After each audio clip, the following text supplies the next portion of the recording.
মন চাইলেই যে এই স্কুলে লেখাপড়া হবে তা কখনো তোমাদের হবে না। গরিবের লেখাপড়া হবে না, গরিবের রিক্সা চালায় খাবে, গরিবের ভ্যান চালায় খাবে। তোমরা আমার স্কুল থেকে এখন বের হয়ে চলে যাও। ঠিক আছে স্যার, আপনার কথাকে আমি ধন্যবাদ। দাঁড়াও যুবক। স্যার, আপনি এই ছেলেটিকে স্কুলে ভর্তি করুন। প্রেম করবো। গরিব হলে সেও তো মানুষ, তারও তো মন চাই লেখাপড়া করতে। স্যার, তাই কি বুঝবা না রেখা? গরিবের যে লেখাপড়া হয় না রেখা, কিন্তু তারা রীতিমতন বেতন ভাতা দিতে পারবো না রেখা। ছেলেটির বেতন ও খরচ আমি আপনাকে দিচ্ছি স্যার। এই নিন, আপনি ছেলেটিকে স্কুলে ভর্তি করে নিন।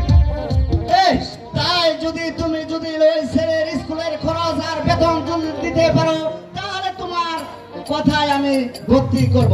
স্যার ম্যাডাম যখন বলছে একটু ভর্তি করি না। আচ্ছা তোমার নাম কি যুবক? তোমার পিতার নাম